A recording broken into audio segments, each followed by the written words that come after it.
안녕하십니까. 저는 응급의학 의사의 섭외이사를 맡고 있는 김철이라고 합니다.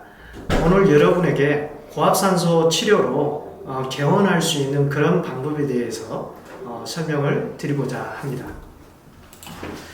여러분들은 고압산소 치료를 아마 수련 기간 동안에 경험을 하신 분도 있겠지만 대부분은 고압산소, 고압의학에 대해서 배우신 적이 없으시고 또 응급의학과를 전공하지 않으신 분은 아예 고압산소를 들어보신 적도 없으신 분도 많습니다. 또는 이런 것을 본인 스스로 한 번이라도 경험을 해보신 적이 없으실 겁니다.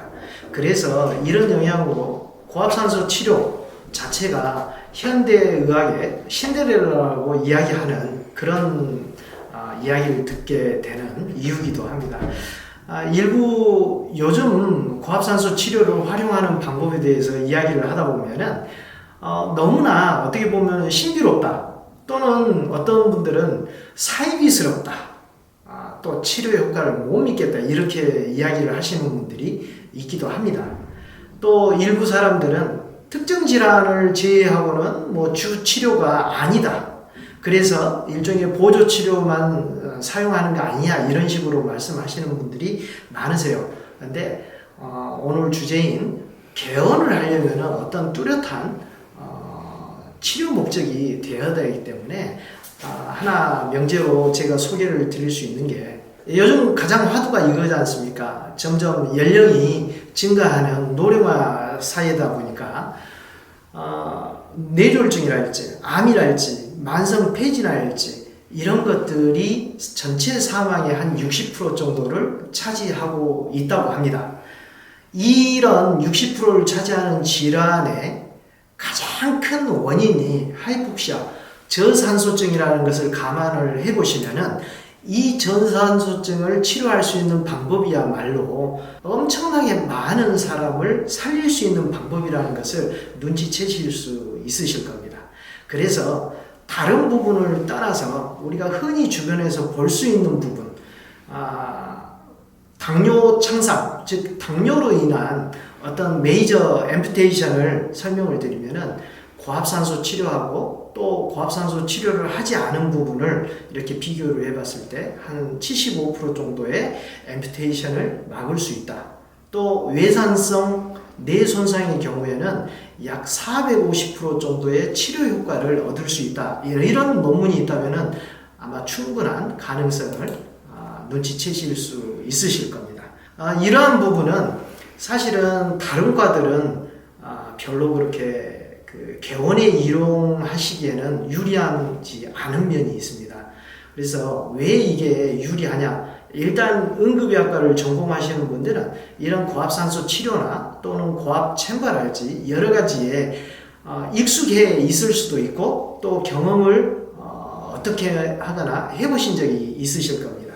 그러다 보니까 환자 자체를 적응증을 아는데 굉장히 빠른 이해력을 가지실 수 있고 또 개념이 어떻게 확정이 되는가 이런 부분도 이해가 빠르십니다. 또 어쩔 수 없이 의료 부분에는 의료 사고가 생길 수 있는 그런 환경이 있기 때문에 여기에 응급 대처할 수 있는 능력이 있기 때문에 응급의학과가 이런 고압산소를 활용한 개원에 이용하기가 굉장히 유리하다 이렇게 말씀을 드릴 수 있습니다. 고압산소 치료를 혹시라도 모르시는 분에 대해서 잠깐 다시 설명을 드리면은 고압산소 치료라는 것은 일정한 고압의 영역에서 보통 이건 치료 영역이면은 한 2.3에서 한 3기압 절대기압입니다. 이 정도에서 고압을 유지할 수 있는 챔버 내에서 100%에 가까운 산소를 이용하는 치료법이라고 생각을 하시면 됩니다. 이러다 보니까 주 효과는 압력에 의한 압력 효과와 함께 과포화시키는 산소를 이용을 하는 방법입니다.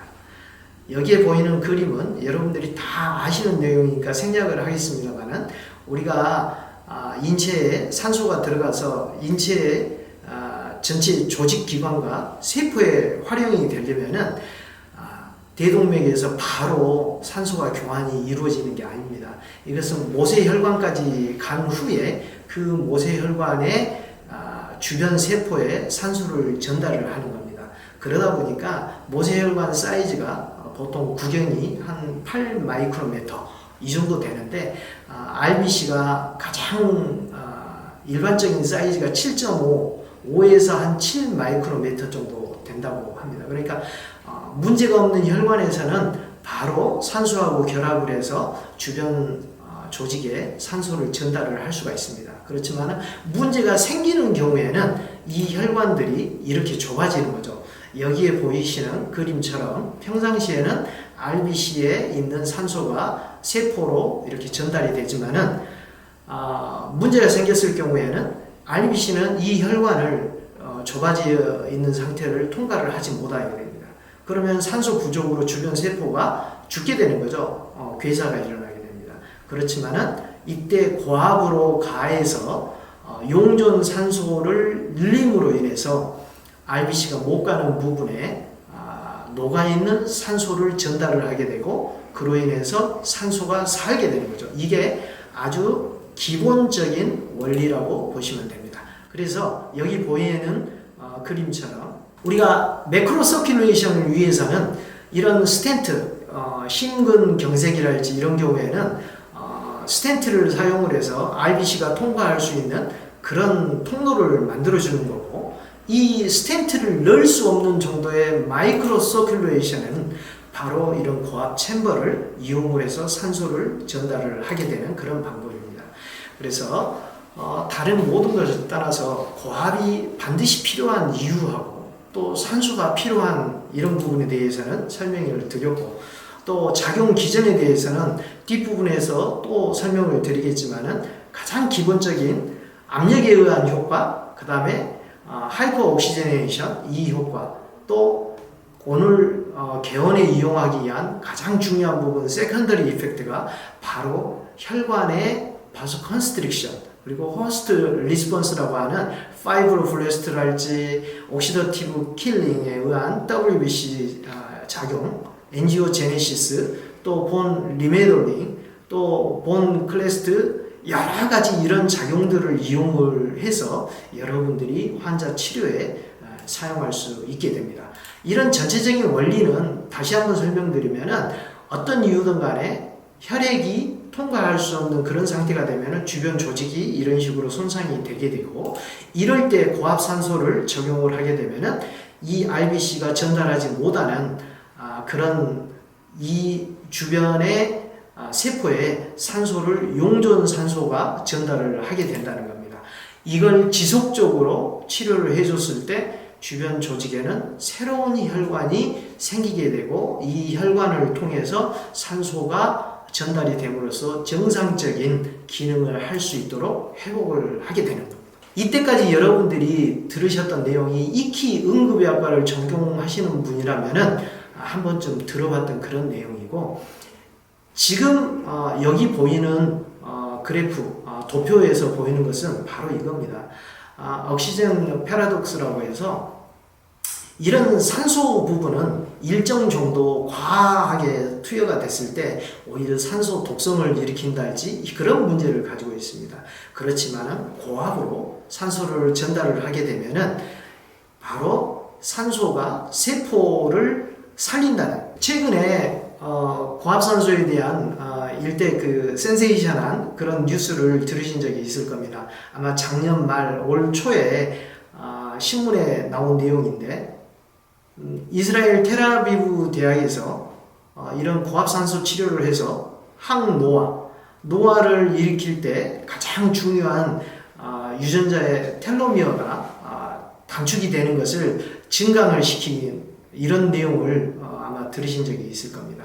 벌써 항노화 부분에 굉장히 효과적이다 하는 이런 논문도 나와 있고, 바로 이런 부분들이 여기 안지오제네시스, 또 캐필러리 덴시티를 증가시키고 혈행 장애가 가장 심각한 증상을 일으키게 되는 대뇌 혈류를 증가시키게 된다. 이로 인해서 인지 기능을 증강시킨다. 즉 어디에 사용을 하겠습니까? 치매랄지 노화의 가장 기본적인 이런 부분에 사용할 수 있다는 게 논문으로서 밝혀지고 있는 내용입니다.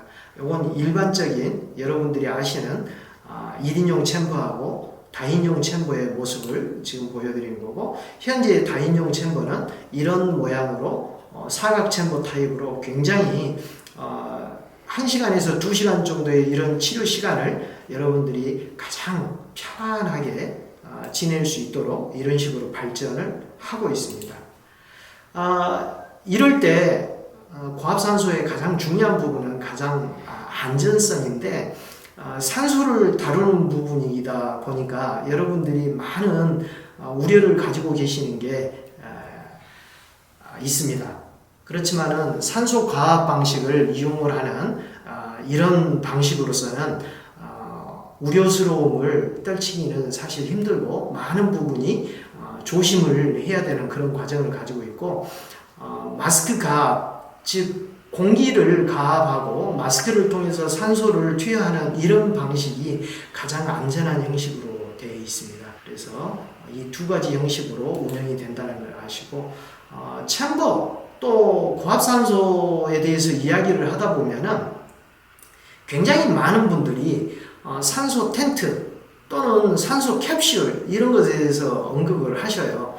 그렇지만은 의학적으로 적정한 기압이 가해지지 않으면 의학적인 효과가 떨어진다. 그래서 여기 도표에 보시듯이 국소적인 이런 토피컬 억시전 세라피는 전혀 고압산소 치료가 아닙니다. 그리고 생활용으로 미국에서 허가를 받은 1인용 챔버 중에 산소 텐트라는 것은 1.3기압 또는 1.8기압까지 이렇게 사용하고 있는데, 이런 부분은 이제 격한 운동 후에 피로 회복이랄지 산소 부족으로 인한 어떤 스트레스 이런 것들을 해소하기 위한 생활형 산소 챔버라고 부르고 있습니다. 이런 것들이 사용되고 있는 것도 사실이고, 최소한 의료용이라고 이야기가 되려면은 최소한 2.3기압에서 3기압 정도를 유지할 수 있어야 되는 것입니다.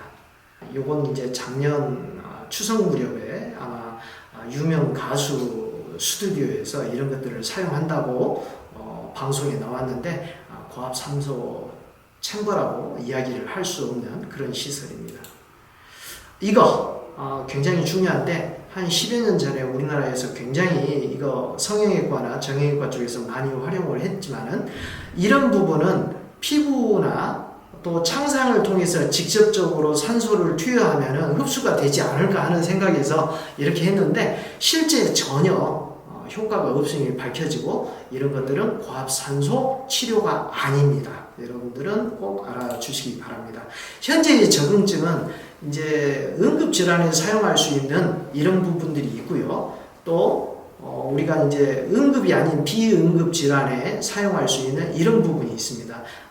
오늘은 응급의학과 선생님들을 대상으로 하기 때문에 여러분들이 잘 알 수 있는 부분이라서 이만 넘어가도록 하겠고요. 이런 부분도 대부분 미국이 대부분 기준 삼아서 하고 있기 때문에, 그래서 일본이나 미국의 경우에는 이런 경우에 더해서 훨씬 더 넓은 범위의 적응증을 가지고 있고, 심지어는 중국의 경우는 약 400여 개, 또 러시아의 경우에는 거의 무한대로 치료에 도움이 된다면 고압산소 치료를 적응할 수 있도록 그렇게 되고 있습니다. 자, 그러면은 왜 이제까지 연탄가스 중독에만 고압산소 치료를 사용한다고 생각을 했는데, 이런 개원에 고압산소 치료를 사용할 수 있느냐, 이걸 말씀드리겠습니다. 지금까지는 굉장히 제한된 범위에서 쓸 수밖에 없었던 게, 우리가 이제 흔히 말하는 evidence based medicine, 즉 증거 기반의 어떤 의학을 강조하다 보니까 고압산소 치료가 정말로 환자 치료에 도움이 된다는 것은 근 100여 년 이상 치료를 하면서 경험적으로 많이 알려져 왔습니다. 그렇지만은 실험적으로 또 왜 그런 효과를 갖는가에 대해서 별로 그렇게 증거를 못 내세우게 됐죠. 우리가 의학의 발전은 거의 대부분 제약회사하고 같이 연구를 할 수 있는 어떤 기금을 받는달지 이렇게 하면서 발전이 되어 왔지만은 고압산소 치료는 어디에도 약을 쓰는 그런 부분이 없다 보니까 순수하게 열정적인 의사 몇 사람에 의해서 발전된 면이 있습니다. 그러다 보니까 고압산소 치료에 대해서 근거를 내는 어떤 실험적인 부분에 자료를 못 만들었다는 거죠. 그렇지만은 여기 보시는 오프레이블 인디케이션이라고 해서 현재는 항암 치료, 이건 수술적 요법이거나 항암 치료나 또는 우리 방사선 치료 그 자체를 하지 않는다는 게 아닙니다. 여기에 부가적으로 치료 효과를 극대화시키고 사람이 그런 치료를 견딜 수 있는 부분을 더 높여주는 그런 역할을 한다는 거고요. 아까 말씀드린 항노화 부분, 또 우리가 산소가 결핍되는 허혈증에 의해서 생기는 흔히 말하는 허혈성 뇌 질환, 그러다 보니까 외상성 뇌질환도 물론 포함입니다. 또 흔히 중풍이라고 하는 것도 그렇고 심지어는 심근경색에도 굉장한 치료에 도움이 된다는 거 여러분 아실 거고, 또 면역 관련 질환에서는 세포 수준에 어떤 문제가 생겼을 때 그 세포 수준의 산소 공급이 되면서 세포의 생존을 높여주면서 치료가 될 수 있다는 거, 바로 이런 부분에 여러분들이 고압 산소를 사용할 수 있게 되는 겁니다. 여기 이 그래프에는 뭐가 나 있냐면은 바로 이 산소에 대해서 우리 의사들이 그렇게 많이 연구가 되지가 않았어요. 프리스라는 사람에 의해서 산소가 처음으로 이렇게 논문에 실린 이후로 이건 미국 그 생리학회 저널에 실린 내용입니다.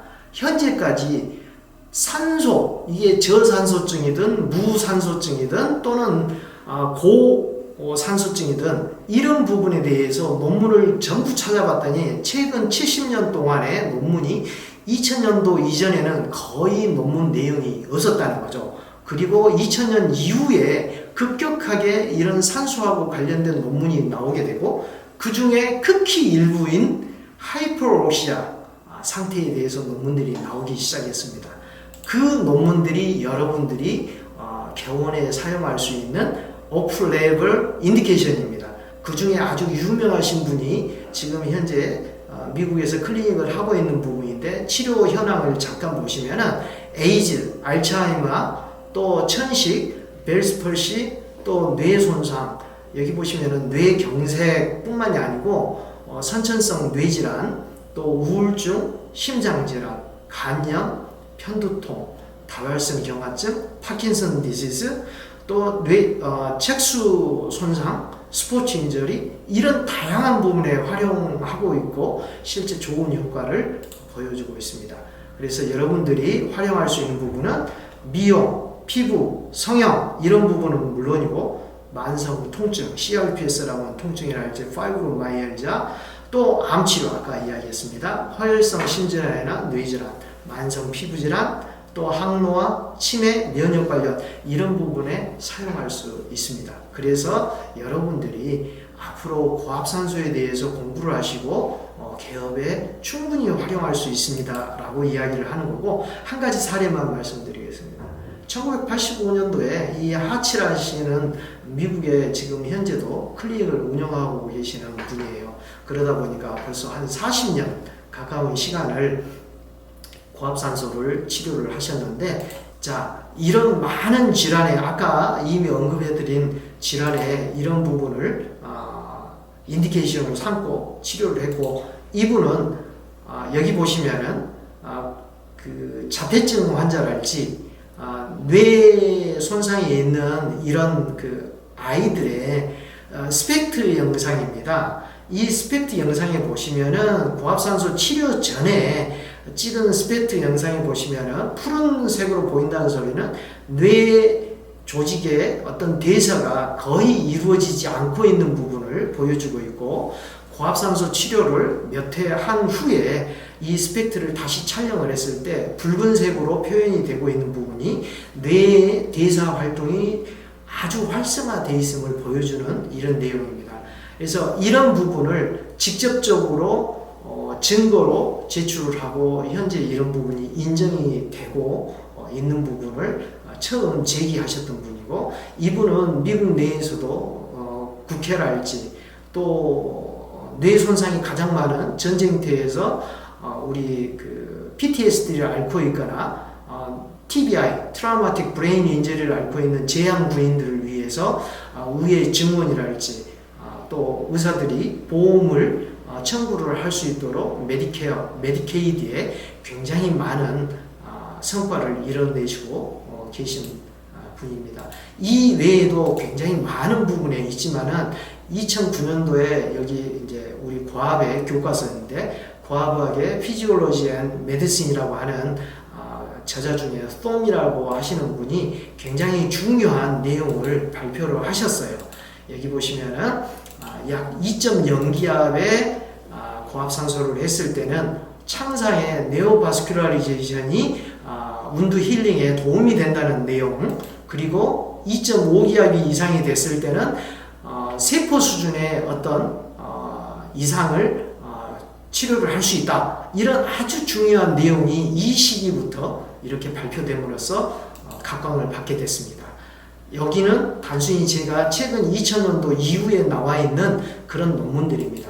여러분들이 지금 2년 동안 고생을 하시면서 겪고 계시는 코비드-19, 코로나의 이런 고압산소 치료를 활용을 하고 있음을 나타내는 수많은 논문들을 지금 보여드리고 있고요. 또 고압산소를 이용해서 캔서 치료에 이렇게 하고 있습니다 하는 논문들도 지금 최근 10여 년 동안 어마어마한 내용들이 나오게 되고 있고, 지금 현재 보고 계시는 부분은 이스케미ክ 스트로크랄지 아니면은 남성 성기능 장애랄지 또 탈모랄지 또는 불임 시술이랄지 이런 부분에 굉장히 많은 내용이고, 현재는 바이오모레큘 분자 단위 의학에서 이런 효능이 있습니다라고 하는 논문의 일부분을 보여드리고 있습니다. 마지막으로 2020년도 즉 작년 말에 이스라엘 텔아비브 대학에서 발표했던 내용이고요. 항노화 중에 가장 중요한 실제 텔로미어의 길이가 고압산소 치료로 약 20%에서 25% 정도 증가하게 되고, 이걸 실험적으로 했는데 실제 적용을 했을 때는 인간의 그 수명이 약 30년 정도 더 증가할 수 있다라고 하는 것을 증명을 한 그런 논문입니다.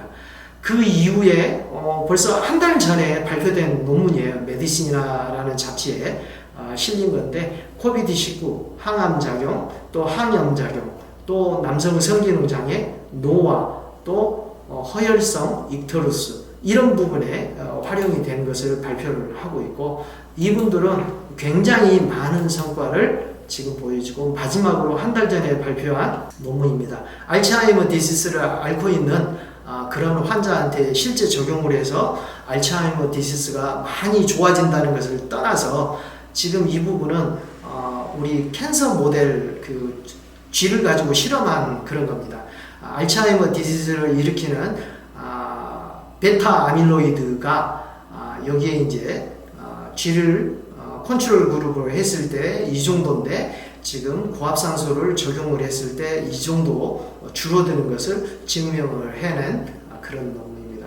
이렇게 많은 부분에 우리가 응급의학과 선생님은 익히 알고 있는 연탄가스 중독에만 치료를 할 수 있다 이런 생각에서 벗어나셔서 우리 주변에 흔히 접하는 모든 질환이 고압산소 치료에 적응증이 되고, 앞으로는 이미 환자분들은 이미 알고 찾고 계셔요. 그렇지만은 이런 환자분들이 원하는 치료를 해줄 수 없다. 이게 개업의 포인트가 되지 않을까 싶습니다. 여러분들 다른 우리나라 내에서도 고압산소 치료를 직접 행하고 경험을 해보신 분이 얼마나 많으시리라고 생각을 하십니까? 응급의학과 선생님들이 대부분이고, 그분들도 불과 20-30명밖에 되지 않습니다. 이런 좀 더 남들보다 빠른 성관을 가지시고 앞서 나가신다면 충분히 여러분들이 응급센터에서 일하는 것하고 또 마찬가지로 응급센터를 벗어나서 개원할 수 있는 길이 될 것이라고 믿습니다. 언제든지 필요하신 자료가 필요하시든지 또 개원에 도움이 될 만한 내용이 필요하시면은 저에게 연락을 하시면은 도움을 드리도록 하겠습니다. 이만 강의 마치도록 하겠습니다. 감사합니다.